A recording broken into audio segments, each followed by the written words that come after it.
Lucky Land Casino, asking people, what's the weirdest place you've gotten lucky? Lucky? In line at the deli, I guess? Aha, in my dentist's office.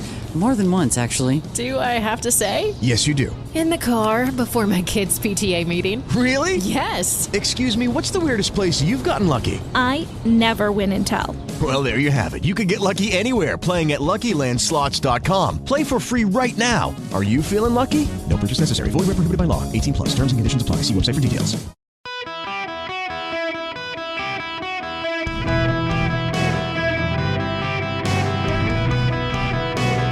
Welcome to the Eric Erickson Show podcast, Hour 1. Hello, America. Welcome. It is Eric Erickson here across the nation. The phone number, 877-973-7425. Should you wish to be on the program, happy to have you. As always, text Eric, E-R-I-C-K, to 33777. You can get the link to all the interviews at the gathering, the podcast, the show notes, you name it. It's all right there. Text Eric to 33777. We have to begin in Hawaii.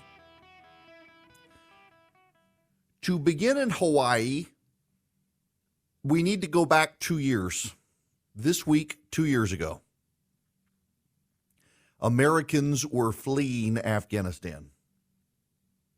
In the scramble to get out of Afghanistan, Afghan refugees trying to flee the Taliban, they tried to climb aboard planes, climb aboard the wheel wells, climb into the wheel wells. They were falling from the sky to their deaths as the planes evacuated. 13 American soldiers, the first American soldiers to die in Afghanistan in several years, died there at the gates by the airport. It was a disaster. It was a mess.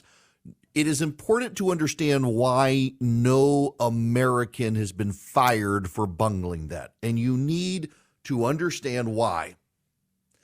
The reason not a single American diplomat, member of the military, or advisor to the president was fired because of how we bungled the evacuation of Afghanistan is because all of them advised against it. It was Joe Biden himself who decided to do it.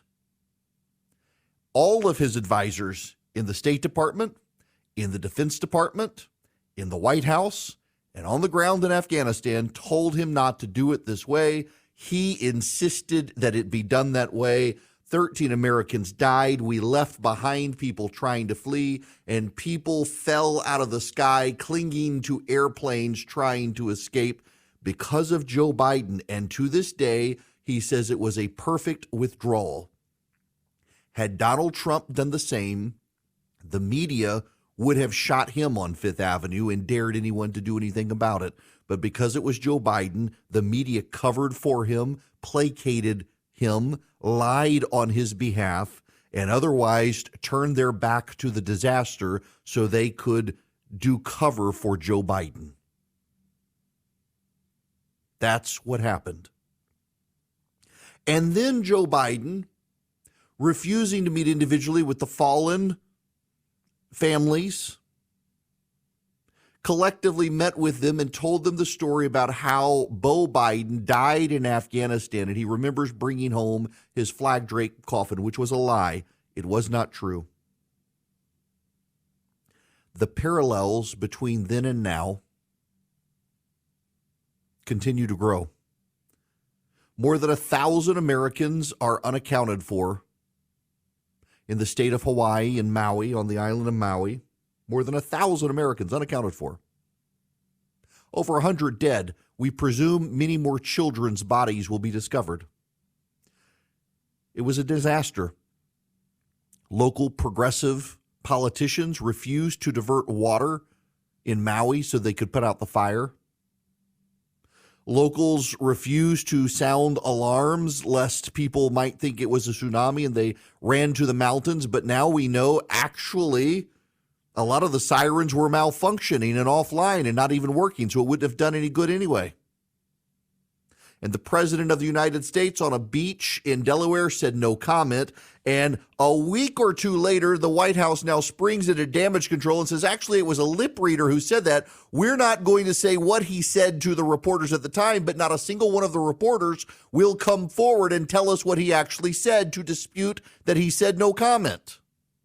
You got that? This is an actual thing. This is the new spin. The damage control by the American media 2 years after Afghanistan is this. It was a lip reader who says Joe Biden told the reporters no comment. The reporters will not say what Joe Biden actually said.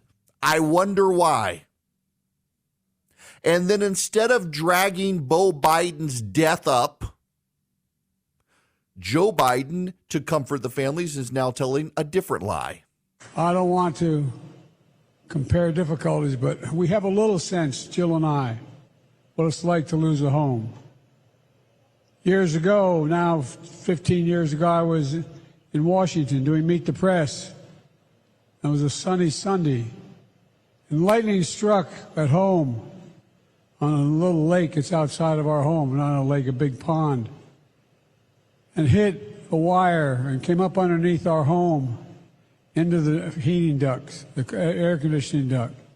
To make a long story short, I almost lost my wife, my 67 Corvette, and my cat. But all kidding aside, I watched the firefighters, the way they responded. You know, there's an old expression. I grew up right across the street from a fire hall in Claymont, Delaware. It didn't happen. Lightning struck, started a small kitchen fire that was rapidly extinguished. Joe Biden was not there to watch the firefighters and their response because, as he said, he was in Washington, D.C. on Meet the Press. He lied inside a lie to tell a lie to relate to people, just like he did with Beau Biden, and refuses to accept that anything is different.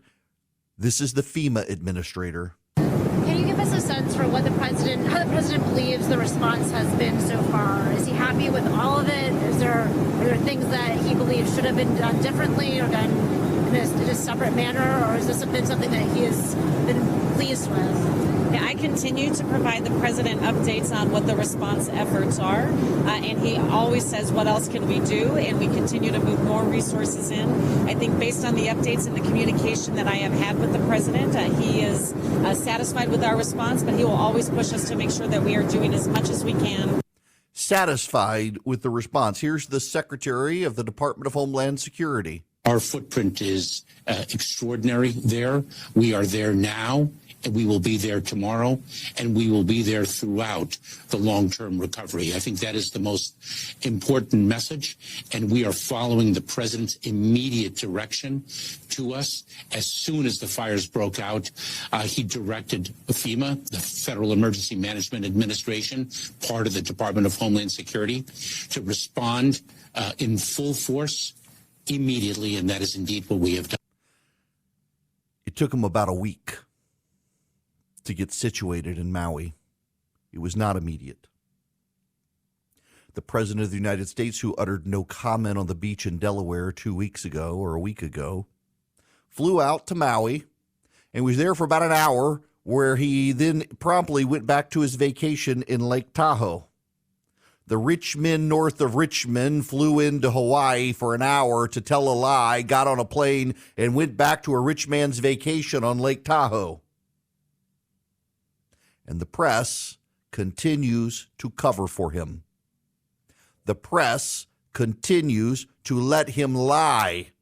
The press continues to lie for him. It was not a perfect withdrawal from Afghanistan 2 years ago. Americans died. It is not a perfect response in Hawaii. Americans died. And so the response now is to blame climate change, to say, actually, there's nothing we can do. It was climate change.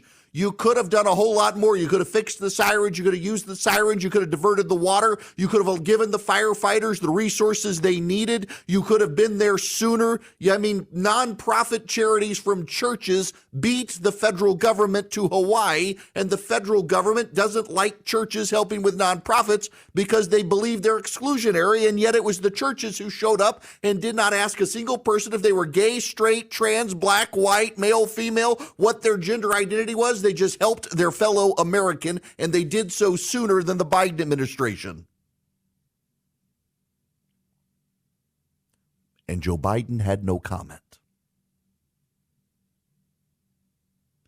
The American Press Corps has continued to cover for this guy. And then there was this strange little moment where Hawaii Senator Brian Schatz did this weird little bit with the president.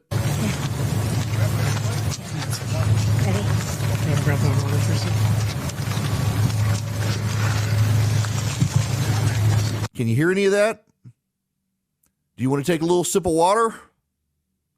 That's what he asked.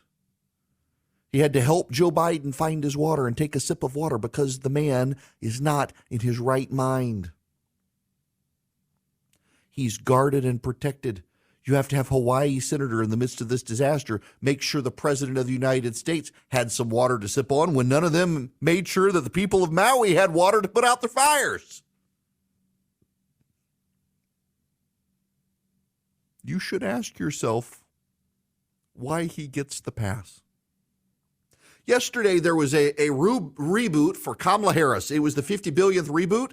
Eugene Daniels, a sympathetic left-wing reporter who focuses on race issues in the White House, walked around with Kamala Harris, got 2 exclusive interviews, and did this poor Kamala Harris interview. No Republican's ever been treated like this as vice president. When Dan Quayle goes to his grave, the press will mock him again for the spelling of potato. When Dick Cheney goes to his grave, the press will vilify him as an architect of war and disaster, and he shot a man in the face.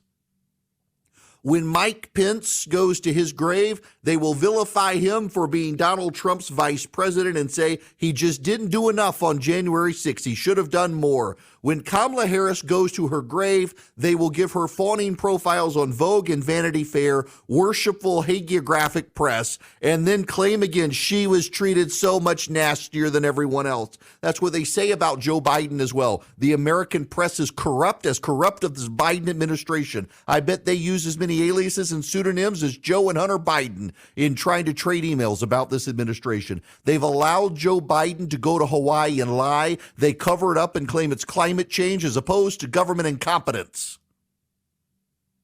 And the private sector Christian charities were on the ground quicker than FEMA, which says Joe Biden, like in Afghanistan, said it's all hunky-dory and they did a wonderful thing. Friends, our president is a dementia-addled old fool and a liar and corrupt. He has a crackhead son that he's given cover for and allowed to give a pass to instead of making him own up to his own failures, and Joe Biden won't own up to his own failures either. The press allows him to lie to the public and to get away with making boneheaded decision after boneheaded decision. And they don't want to hold him accountable because the press despises our side. They don't want to give our side a fair hearing. They don't care who it is. You pick the Republican. Remember what they did to John McCain? John McCain was their guy. He was the maverick. The moment John McCain ran against Barack Obama, he became the villain.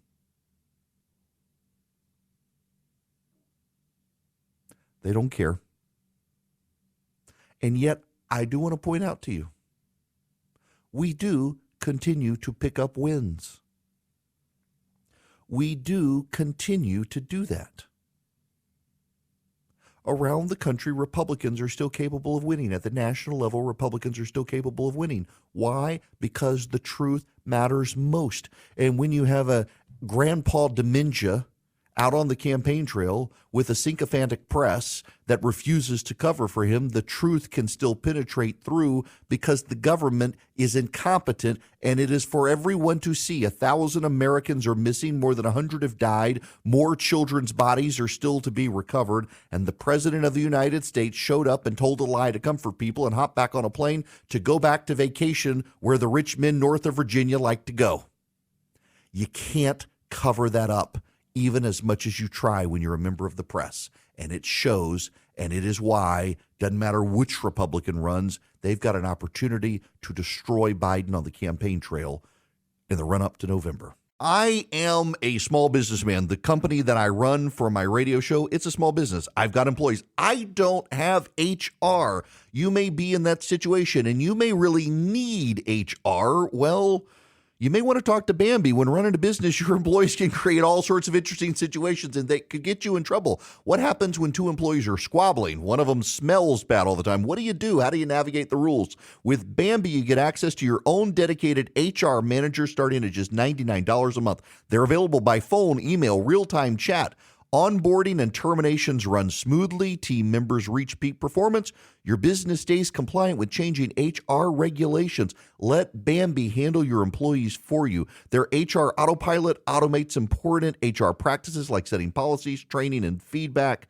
Listen, you want U.S.-based HR managers who give you experience, expertise, a personal touch you need to make it seem like they're a part of your team. They could cost $80,000 a year, but Bambi starts at $99 a month. Schedule your free conversation today to see how much Bambi can take off your plate.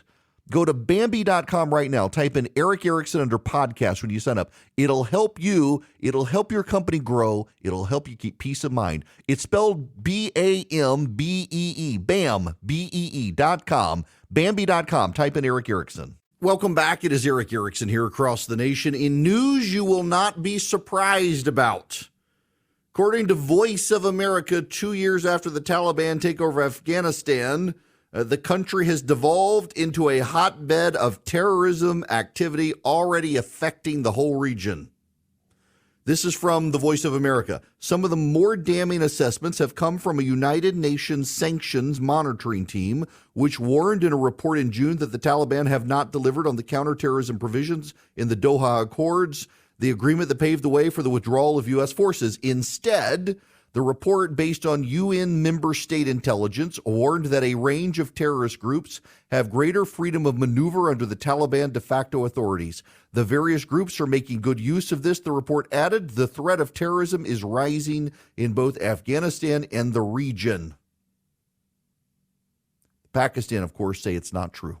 Or the Taliban say that. Pakistan says they've reported a surge of terrorism-related deaths on the border region with Afghanistan. The Taliban say, no, it's not true.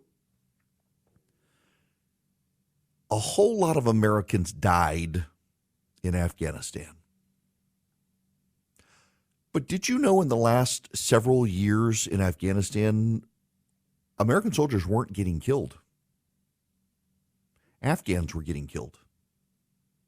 We had structured a military in Afghanistan to provide the Afghanis with air support, but let them handle their own country. So we were sending American soldiers, and no one wanted our sons and daughters to go to Afghanistan, but they were relatively safe. Until Joe Biden structured a botched withdrawal where 13 got killed by terrorists in a suicide bombing. Afghanistan, otherwise, Americans were coming and going, but we were relatively safe the way we structured it. It was the Afghans who were dying, and we were helping them. We were providing air power. We were providing air cover, and we left. We left so rapidly and in such a bungled way, we left a lot of our helicopters and weaponry behind that now are the Taliban's. They've taken it from us. We armed the Taliban on our way out thanks to Joe Biden's disastrous policies, and now Afghanistan is yet again a hotbed of terrorism. Who could have seen it coming? Every single person, including everyone who worked for Joe Biden. The only one who didn't was Joe Biden. He should be held accountable this coming November, next November at the elections. Americans for Prosperity wants to hold him accountable for botching the economy, too. They're doing a bus tour around the nation, on Bidenomics and how bad it is and how we need to reignite the American dream, I hope you might consider being a part of it. What you can do is go to americansforprosperity.org/Eric, americansforprosperity.org/ERICK. You can go sign up, be a part of Americans for Prosperity's bus tour. You can educate your neighbors on how bad Bidenomics is, and you can discover how to reignite the American dream. Americans for Prosperity turns people into great conservative activists, convincing salesmen for freedom around the country. If you want to brush up your skills, learn how to be a great activist, go to americansforprosperity.org/ERICK, americansforprosperity.org/Eric today. Sign up now. Become a part of their bus tour across America, educating Americans on Bidenomics. Learn how it's bad and learn how to approach your neighbors and state legislators and explain how you can fight for freedom at the state level. Did you know China has made it a priority to teach students financial literacy starting in preschool? Financial literacy isn't taught in our elementary schools, and parents lack the resources to teach it at home. American kids are yet again being left behind. Now there's a great way for parents and grandparents to help the kids they love learn about finance, thanks to the Sensibles, and at bcs-kids.com. The Sensibles are a team of animated superheroes who help kids age 6 to 12 develop smart money habits in a fun way. bcs-kids.com was created to channel this multimedia resource to kids everywhere. Buy a subscription for your loved ones, and each month they'll get a Sensibles kit in the mail with an entertaining DVD, comic book, and activities. Digital subscriptions are also available. They'll also get access to an interactive website with a library of lessons, fun activities, and more. Want 20% off the monthly subscription costs? Visit at bcs-kids.com. Enter the promo code ERIC, my name, ERICK. It's the sensible thing to do. Subscribe today at bcs-kids.com. Greetings, welcome. It is Eric Erickson here. The phone number, if you would like to be on the program, 877-973-7425. And as always, if you text Eric, ERICK, to 33777, you can get the links to all the interviews at the gathering and so much more. Right now, I want to go to the phones. Jim, you're going to be up first today. Welcome to the show. Thank you. How's your wife doing, by the way? You know, she's great. She had her scans this past Tuesday, no growth in tumors, which is what we're hoping for all the time. And so she's got them and they're not growing, and that's perfect. Hey, that's great. Amen. I'm not only a pastor, but I've been involved in emergency management for quite a while. I'm a GEMA certified emergency manager, and it pains me to defend Biden here a little bit, but there is something called the National Incident Management System, NIMS, and part of that is Incident Command System. All emergencies begin and end at the local level. It starts at the local level. When they realize they can't handle it, they go to the state. When the state can't handle it, then they go to FEMA. FEMA has to be invited in by the governor. So the initial screw-up here was with the local and state agencies. It would take a while for FEMA to get in because they have to be invited. And civilian agencies always respond quicker than government agencies do because they don't have the bureaucracy. Yeah, look, you're not wrong in anything you say. I agree with you, but there is a problem, and that is that by the next day as the fires were raging, the governor did ask for FEMA help. And I did not know what the timeline was. Yeah, it was within 12 hours. The governor realized how bad the situation was and asked for FEMA. That's in the record. And it did take about a week for FEMA to get there. And here's the problem. I agree with you. The federal government response, depending on the situation, and also, let's be honest, you're on an island in the middle of the Pacific. It takes some time, and we should be charitable in assessing that, except the Biden administration says they responded promptly and were on the ground immediately. That's what they say, and it's not true. And that's the problem I have with it. Had they said, we received the response within 12 hours, we scrambled FEMA resources, local officials did assessments on the ground to tell us what was necessary, and we came in with all the support we could give them as quickly as we could, given the logistics, not a problem. That's fair and honest, and you can't attack them. You might say, well, why does it take the government so long to scramble for something? But that's not the problem here, is that they lied. They said they came in immediately. They said and they that's were something else on the that ground. people don't understand. GEMA, Georgia Emergency Management Agency, where I am, and FEMA are coordinating agencies. There's not giant warehouses of stuff waiting to be shipped out. And I think a lot of people think that, well, how come, where's your stuff? Well, we don't have stuff. We coordinate stuff. We get other agencies to provide stuff. Mm-hmm. Yep, and absolutely. Like you said, it's on an island. It's going to take a while. Yeah, it is. And had they just been honest about the situation, like, for example, in 2005 with Katrina, it was the Southern Baptist Mission Board was literally the first relief agency on the ground. They beat everybody. Yes. The second was the Salvation Army, and the third was Walmart. So the Southern Baptist, the Salvation Army, and Walmart. The Red Cross came after Walmart. FEMA came in last, and FEMA's excuse was, well, you've got the local entities. They were assessing damage. They were telling us what we needed. We came in, but there was bridge washouts and the media still assailed the response. And I have a native of Louisiana. I knew what was going on there. FEMA got a bad rap. FEMA did do some things wrong and made things bureaucratic and caused a delay in response due to red tape. But they were attacked also for the delay, which wasn't fair. As you're saying, it does take time. The problem is that in this case, the Biden administration has lied about the timeline altogether, that they received immediate response. They were on the ground immediately. They took immediate steps. And we know that's not even physically possible. And yet they're trying to do that and say the response is perfect. And that's the problem I have. If anyone listens to me regularly, you know I'm willing to be intellectually honest on these things and not just throw out the red meat and blame them. But when they come in and they lie and they say they were there immediately when they weren't, that's a real problem, and they deserve to be held accountable for the false hope of it. And Jim, look, I appreciate you calling in and setting the record straight on this, because people do need to know there are logistic hurdles for the feds, and they are the last agency called. Well, if anybody wants to actually learn about this, it's real easy. Go on FEMA's website. They can take ICS 100 and 200 courses online. They're free. Learn how the system works, because most of the media doesn't know. And every time this comes up, it drives me nuts listening to people who clearly don't have a clue how the system actually works.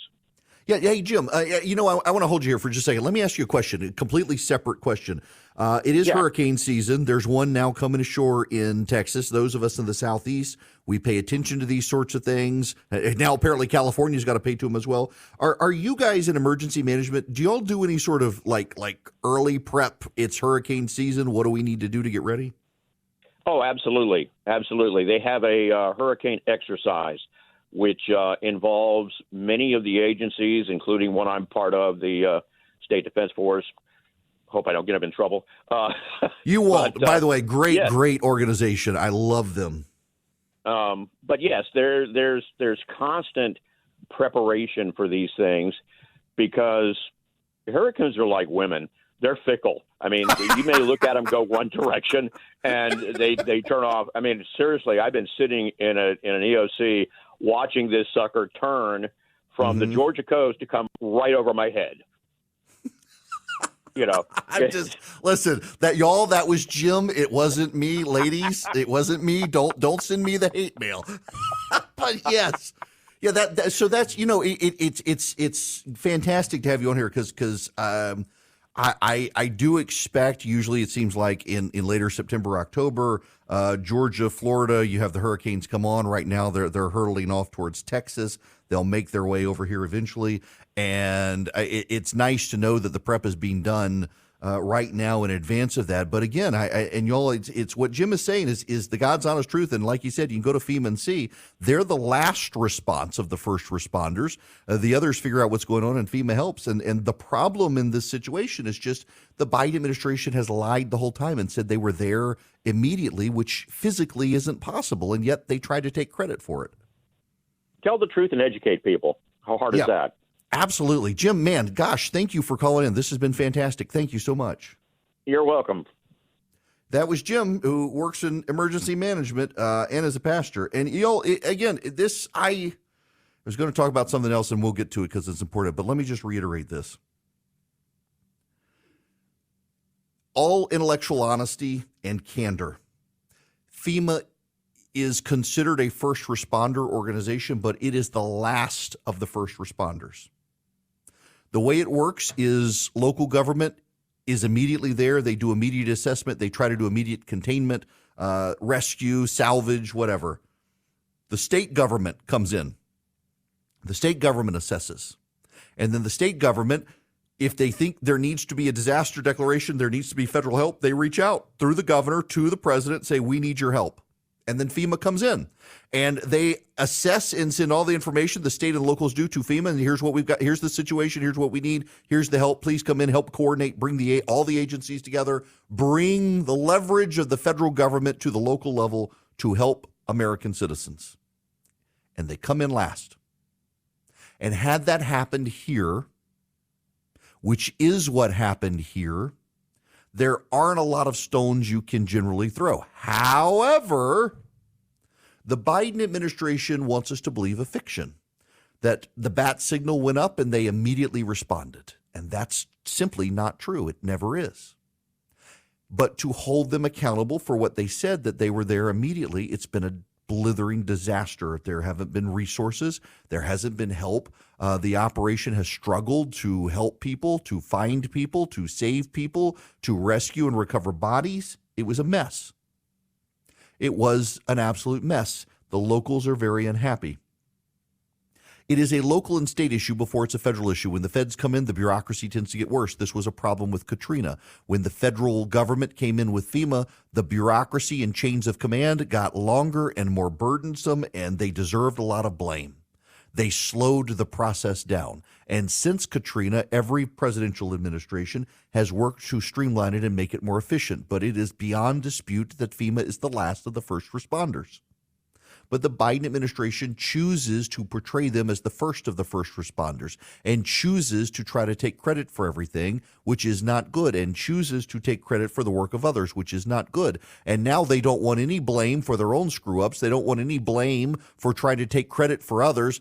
They want to pass the buck on the blame to everyone else and only take credit. You can't do that. If I can be intellectually honest enough to say FEMA is the last of the first responders to come in on the ground, they should be intellectually honest enough to say they got some things wrong and the bureaucracy was still screwed up and there are still things to fix.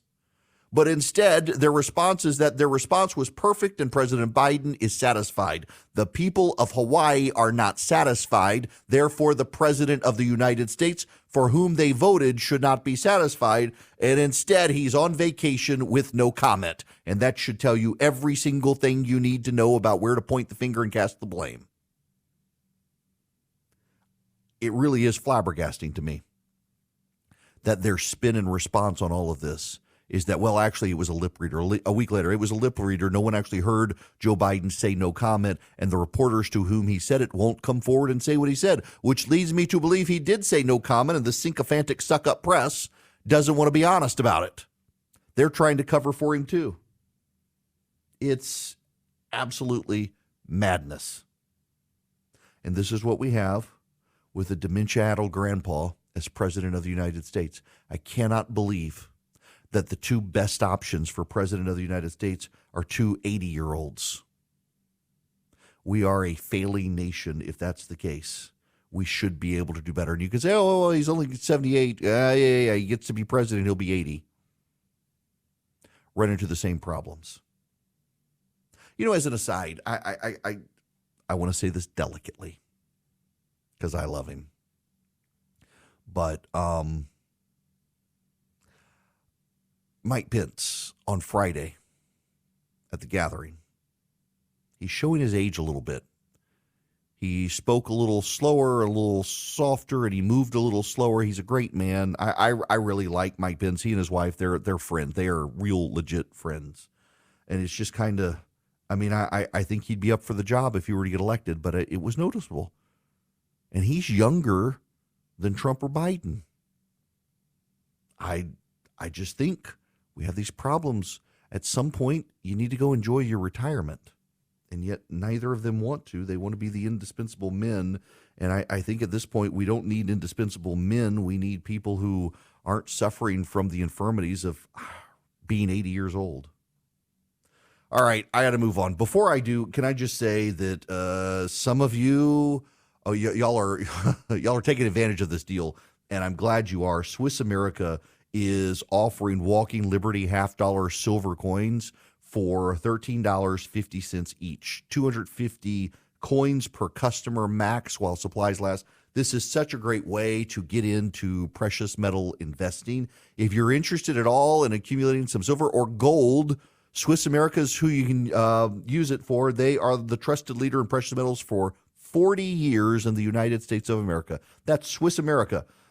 With your money tucked away in precious metals, you can insulate yourself and your family from economic turmoil and pad and ease the ebbs and flows of the stock market. They make it really easy for you. $13.50. You can start beginning your collection of silver Walking Liberty $50. To get them, you call 800-289-2646. 800-289-2646. You mention me. You can also text them at 800-289-2646. Message data rates may apply, or visit SwissAmerica.com/Eric. SwissAmerica.com/Eric. And while you're there, you can also get their report, The War on Cash. Big report on how governments are trying to force you and businesses collaborating with them to get you out of using cash, which you don't want to do, and give up control to them. So that's 800-289-2646 or SwissAmerica.com/Eric. Welcome. It is Eric Erickson here. This hour of the program brought to you by First Liberty Building and Loan. Wherever you are nationwide, First Liberty can help you and your business grow.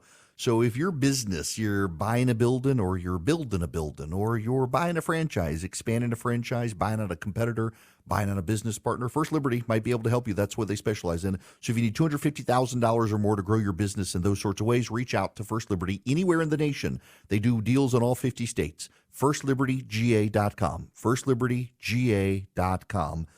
Spend 10 minutes with them. Tell them I sent you. All right. I love this story way too much. I shouldn't love a news story as much as I do, but man, do I love this story. Ford's CEO is named Jim Farley, and he decided to drive an electric F-150 Lightning around California. And guess what? He spent 40 minutes charging the vehicle and was only able to get up to a 40% charge, which would only give him 90 to 130 miles of range until he'd be calling a tow truck. He says it's a reality check. That's right. On his educational road trip, Farley drove the Lightning from Silicon Valley to Las Vegas. Along the way, he stopped to charge the vehicle at a Tesla supercharger near Coalinga, California, right off Interstate 5. While Tesla has agreed to open its supercharging stations to Ford electric vehicles, that won't happen until next year. So Farley charged at a level 2 charger, which is a step down from the supercharger, and 40 minutes of charge would give him less than 2 hours of driving. That's a really good reality check about the challenges of what our customers go through. Surprise, surprise, surprise. Good for him for recognizing it. Good for him for acknowledging the problems, but come on, people. The government forcing us to do these sorts of things is absurd. They want to force all of us into it. Do you know, Joni Ernst, when she was at the gathering on Saturday, you know what her job was in Iraq? She was in the Army in Iraq, and her job was logistics. She was in charge of a crew that drove trucks and supply chain logistics. And she's very concerned that Biden wants our non-fighting military vehicles, so Jeeps, trucks, things like that, to go all electric. She's like, can you imagine in Iraq trying to pull up and ask for a charging station for our all-electric vehicles? It's absurd. This is what they want. This is what they're pushing for. And they're trying to force all of us to do these sorts of things. At least the CEO of Ford recognizes there's a problem, recognizes the logistical issues, recognizes the operational issues in doing so. Yet they're still diving headlong into this. And the media, of course, is celebrating every little growth, every little bit of growth as some sort of positive, and it's not necessarily so. I'm not opposed to electric vehicles, and if you want one, go buy one. God bless you. Good luck. Enjoy. But as a practical matter, it's not practical for a lot of people. You know, Kelly Loeffler, the former senator from Georgia, was on stage with me at the gathering. She pointed out that her brother is a farmer in Iowa, and his tractor is 1.5 times the cost of his house. and it's a diesel tractor. Now imagine the cost when the federal government makes the farmers go electric, and the costs that's going to happen when they can't plow their field without having to go back and charge again, and it takes longer to plow the fields. All of these things are easily foreseeable, and yet the government under this administration pretends that none of these things are problems. They hand wave it all away as fear and hysteria when it's all legitimate, all real concerns. And even the CEO of Ford driving his electric F-150 is seeing and acknowledging the problematic reality of forcing everyone into electric vehicles right now. It took him 40 minutes to charge. There are only a limited number of chargers. Now multiply the number of people having to stop for the charges, and suddenly Americans can't go anywhere because all the charging stations are taken. It is Ryan here, and I have a question for you. What do you do when you win? Like, are you a fist pumper, a woohooer, a hand clapper, a high fiver? I kind of like the high five, but if you want to hone in on those winning moves, check out Chumba Casino. At ChumbaCasino.com, choose from hundreds of social casino-style games for your chance to redeem serious cash prizes. There are new game releases weekly, plus free daily bonuses, so don't wait. Start having the most fun ever at ChumbaCasino.com. No purchase necessary. VGW. Void where prohibited by law. See terms and conditions. 18+.